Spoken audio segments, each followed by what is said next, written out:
से बोलिए बांके बिहारी लाल की जय हो। जय जय श्री राधे श्याम। अच्छा ये बताओ, सुंदर पटेल चौधरी परिवार के द्वारा ये कार्यक्रम रखा गया है। तो जैसे ब्राह्मण का कार्य है पूजा पाठ कराना, और नाई का काम है जो है बाल काटना, उसी प्रकार से धोबी का काम है कपड़ा धुलना।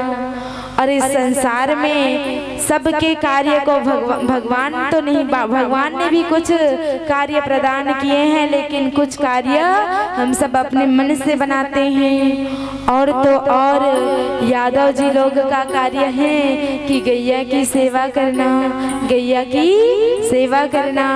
तो ये बताओ, आप सब बताइए पटेल परिवार के लोग कि आप सबका कार्य क्या है? पटेल लोग क्या करते हैं?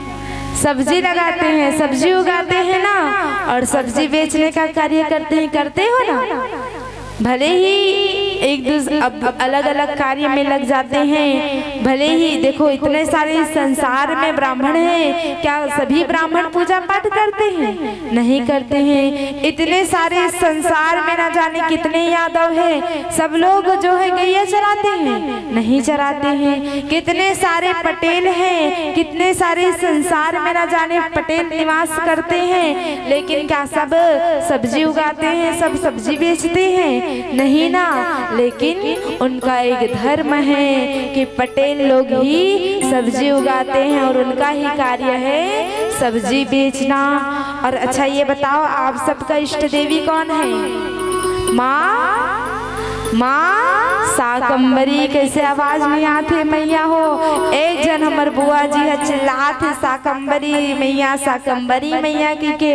और आप मन है तो आपन के इष्ट देवी देवता कौन है रे मैया? साकंबरी माता। प्रेम से बोलिए साकंबरी मैया की जय हो। और देखिए, जब साकंबरी माता है तभी हम सबके इस जीवन का पालन पोषण चल रहा है। हम अन्न ग्रहण करते हैं तो केवल माँ साकंबरी के आशीर्वाद से, और यदि हम कुछ भी सब्जी का सेवन करते हैं तो केवल माँ साकंबरी के आशीर्वाद से। तो आइए जानते हैं भक्तों कि किस प्रकार से माँ साकंबरी का अवतार हुआ, आखिर क्या कारण पड़ा, आखिर क्या कारण था, और किस कारण से माँ साकंबरी को इस धराधाम पे अवतार लेना पड़ा। प्रेम से बोलिए साकंबरी मैया की जय हो। देखिए, संसार में जब भगवान अवतार लेते हैं ना, तो बिना वजह के भगवान अपनी लीलाओं का प्रदर्शन करने के लिए अवतार नहीं लेते हैं। जब जब भी धर्म की हानि होती है और अधर्म का आगमन होता है, तो चाहे वो देवी हो या भगवान हो, तो भगवान या जगदम्बा इस धराधाम पर अवतार लेकर के आते हैं। तो उसी प्रकार से आइए जानते हैं कि ऐसा कौन सा कारण, ऐसी कौन सी दुविधा आई कि माँ साकंबरी को इस संसार में अवतार लेना पड़ा। तो देखिए, हिरण्याक्ष के कुल में एक दुर्गम नाम का दैत्य था, एक दुर्गम नाम का राक्षस था। और वो दुर्गम नाम का दैत्य ब्रह्मा जी का चिंतन करने लगे, इतने कठोर तपस्या करने लगे, जा करके एक पैर में खड़े होकर के नाना प्रकार के कठिनाइयों को झेलते हुए वो दुर्गम ब्रह्मदेव का चिंतन करने लगे, कहने लगे कि हे ब्रह्मदेव आइए और आकर के मेरी पुकार सुनिए। ब्रह्मदेव का चिंतन करने लगे, और जब कठोर वर्षों, हजारों वर्षों तक तपस्या करने लगी, तो ब्रह्मा जी जो हैं प्रकट हो गए और कहने लगे कि बताओ तुम्हें क्या वरदान चाहिए। देखो, जितने भी हम सब सोचते हैं ना कि ये जो राक्षस होते हैं जो दैत्य होते हैं इनके पास इतना बल कहाँ से आता है? तो देखो जितना राक्षस के पास बल होता है उतने ही वो तपस्वीवान होते हैं, तपस्या करते हैं और अपने तपस्या के प्रभाव से ही वो जो है भगवान को प्रकट करते हैं और भगवान के वरदान से ही उसे बल की प्राप्ति होती है। तो जब दुर्गम कठोर तपस्या करने लगे, ब्रह्मा जी प्रकट हो गए और ब्रह्मदेव कहने लगे कि बताओ दुर्गम तुम्हें क्या चाहिए, कौन से वरदान प्राप्त करना चाहते हो? आज मैं तुम्हारे इस तपस्या से अत्यंत प्रसन्न हूँ, मांगो जो वरदान प्राप्त करना चाहते हो। अब दुर्गम कहने लगे कि हे ब्रह्मदेव, आप जो हैं वेदों के ज्ञाता हैं, आप जो हैं वेदों के ज्ञाता हैं और आप शक्ति के अपने शक्ति के प्रभाव से एवं हमारे या जो भी तपस्या करते हैं उनकी तपस्या के प्रभाव से आप अपने वेदों को प्रदान कर देते हैं, वेद के ज्ञान को प्रदान कर देते हैं। तो दुर्गम कहने लगे कि हे ब्रह्मदेव, जिस प्रकार से आप सबको वेद का प्रदान कर देते हो उसी प्रकार से आप मुझे समस्त वेदों को प्रदान कर दो। जितने भी संसार में वेद पुराण हैं सबका ज्ञान मुझ में प्रदान कर दो और मैं सबका ज्ञाता बन जाऊं, वेदों का ज्ञाता बन जाऊं। और ब्रह्मा जी ने तथास्तु कह दिया, ब्रह्मा जी ने तथास्तु कह दिया और आज से दुर्गम के पास सारे वेद का ज्ञान उन्हें प्राप्त हो गया। जितने भी ब्राह्मण के पास वेद का ज्ञान था सारा ज्ञान उस दुर्गम के पास चला गया और इस संसार में कहीं भी किसी के पास वेद का ज्ञान नहीं बचा, केवल दुर्गम ही वेदों के ज्ञाता थे।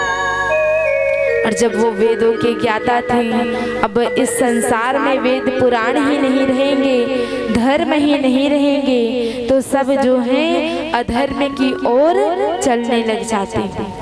अच्छा ये बताओ, ये भक्ति ही एक माध्यम है जो हम इस भक्ति के माध्यम से धर्म की ओर जाते हैं। और यदि संसार में भगवान की कथा ना हो, भगवान का विस्तार ना हो, कोई कथा श्रवण कराने वाला नहीं हो, पूजा पाठ नहीं हो, तो क्या हम धर्म के पथ पर चलेंगे? धर्म को तो भूल जाएंगे और इस संसार में फंस जाएंगे। तो एक वेद धर्म ही है जो हमें धर्म की ओर ले जाते हैं और जब धर्म ही नहीं रहा, सब अधर्म की ओर चलने लगे, सब अधर्म की ओर चलने लगे। और देखो जब संसार में अधर्म की ओर जब जाने लगते हैं, जब सारे लोग अधर्म की ओर जाने लगते हैं, तो हमारे इस संसार में, इस ब्रह्मांड में, इस भारतवर्ष में जो है संकट आती है, दिक्कत आती है, जो है संकट आती है, दिक्कत आती है। और आज आप सब लोग देख ही रहे हो कि नाना प्रकार के संसार में बीमारियां उत्पन्न हो रही हैं, नाना प्रकार के संसार में बीमारियां उत्पन्न हो रही है। तो क्यों हो रही है? यही सब कारण है कि हमारा धर्म विलुप्त होते जा रहा है और अधर्म का आगमन हो रहा है। इन्हीं सब के कारण न जाने कोरोना वायरस, कौन कौन से वायरस इस संसार में जो हैं प्रकट होते जा रहे हैं और हम सबको पीड़ित करते जा रहे हैं, क्योंकि धर्म का उल्लंघन हो रहा है और अधर्म का आगमन हो रहा है। जब उस समय दुर्गम के पास सारा वेद ज्ञान था, वो वेद के ज्ञाता थे और सारे लोग अधर्म की ओर चलने लगे, तो भगवान ने भी इस संसार में जो है जल देना बंद कर दिया, जल देना बंद कर दिया। जितने भी नदी नाले थे, तालाब थे, सारे के सारे जल से सूख गए, कहीं पे भी एक जल का बूंद नहीं था और जितने भी अन्न हैं वो उगना बंद हो गए। जब पानी ही नहीं है तो अन्न कहाँ से आएंगे, और जब पानी नहीं रहा तो अन्न भी इस संसार में विलुप्त होने लगा, नष्ट होने लगा। और जब पानी नहीं है, खाने के लिए भोजन नहीं है, तो संसार के लोग क्या करेंगे? सब मरने लग जाएंगे, भूख प्यास से पीड़ित होने लग जाएंगे। तो सबरे जितने भी संसारवासी थे सब प्यासे होने लग गए, भूख प्यास से पीड़ित होने लग गए। और जब पीड़ित होने लग गए तो उनका कंठ अवरुद्ध होने लग गया, और जब कंठ अवरुद्ध हुआ तो उन्हें प्राण लेना भी जो है मुश्किल हो गया, सांस लेना भी मुश्किल हो गया। न तो उसके शरीर से प्राण जा रहा है और न ही वो ठीक से सांस ले पा रहे हैं। तो सारे देवता जो हैं और जितने भी संसारवासी थे, सारे देवता भगवान ब्रह्मा जी के पास जाते हैं और ब्रह्मा जी के पास जाकर के प्रार्थना करने लगते हैं कि इस धराधाम पे संकट आया है, न तो पीने के लिए एक बूंद जल है और न ही अन्न है ग्रहण करने के लिए। अब आप ही बताओ ब्रह्मदेव, हम सब क्या करें? तो ब्रह्मदेव कहते हैं कि ये इस कारण हो रहा है, धर्म पे इस कारण संकट आ रहा है क्योंकि सारे वेद का ज्ञान दुर्गम के पास है और सारे संसारवासी धर्म की ओर जा रहे हैं, इसीलिए ये घोर संकट आया है। कोई बात नहीं, हम सब चल करके माँ जगदम्बा के चरणों में आत्मवंदन करते हैं, निवेदन करते हैं, प्रार्थना करते हैं। माँ हम सब माँ जगदम्बा के ही संतान हैं और जब हम माँ जगदम्बा के संतान होते हुए माँ जगदम्बा के चरणों में जाएंगे तो अवश्य ही माँ जगदम्बा हम सबके मनोरथ को पूर्ण करेंगी।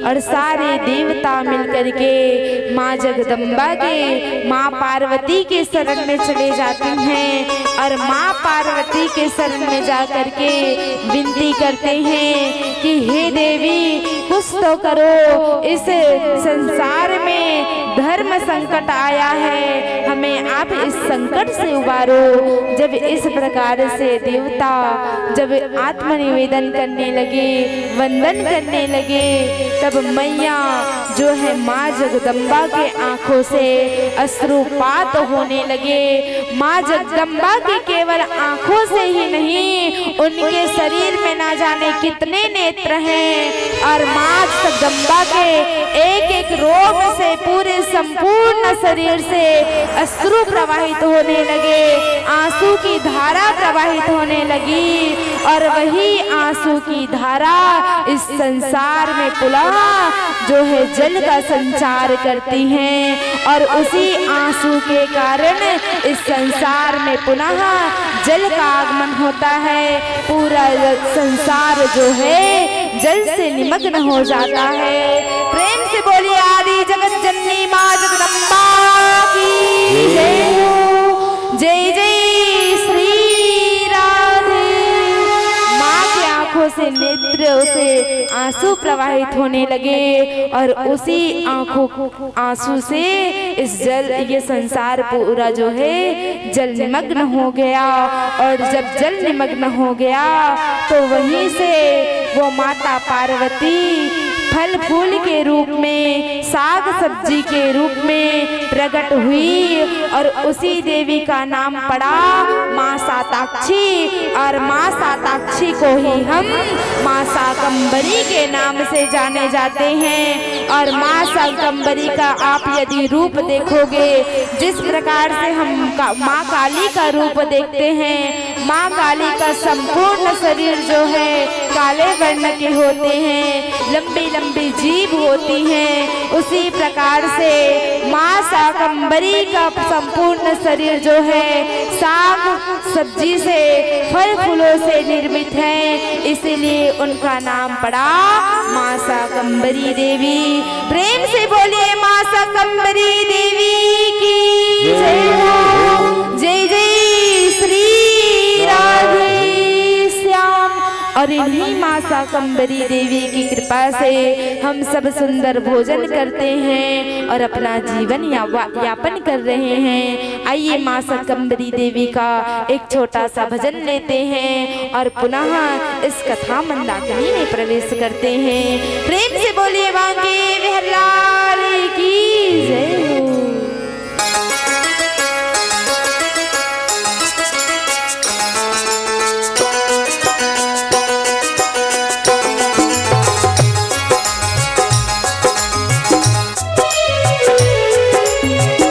शाकंभरी मैया की हो, शाकंभरी मैया की हो।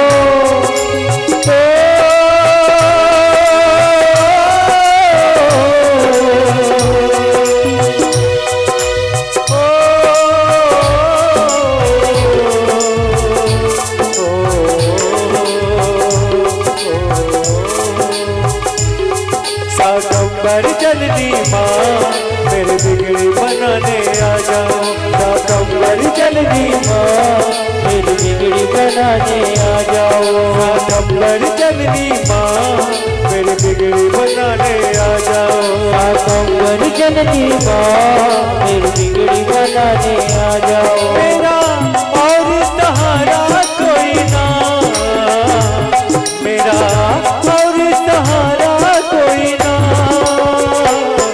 मेरी लाज बचाने आ जाओ, मेरे लाज बचाने आ जाओ। शाकंभर जननी माँ मेरी बिगड़ी बनाने आ जाओ, मेरी बिगड़ी बनाने आ जाओ।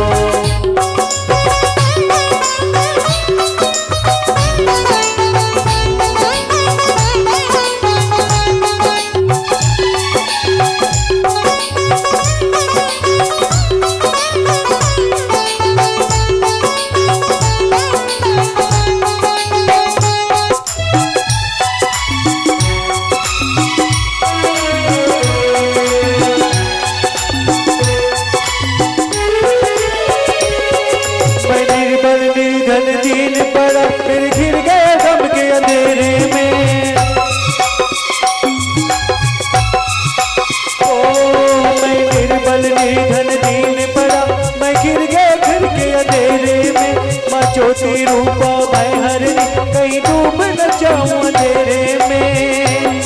कम चोरू हूँ मैं मैया, कम चोरू हूँ मैं मैया। मेरी चिंता मिटाने आ जाओ, मेरी चिंता मिटाने आओ। शाकंभर जननी माँ मेरी बिगड़ी बनाने आ जाओ, मेरी बिगड़ी बनाने आ जाओ।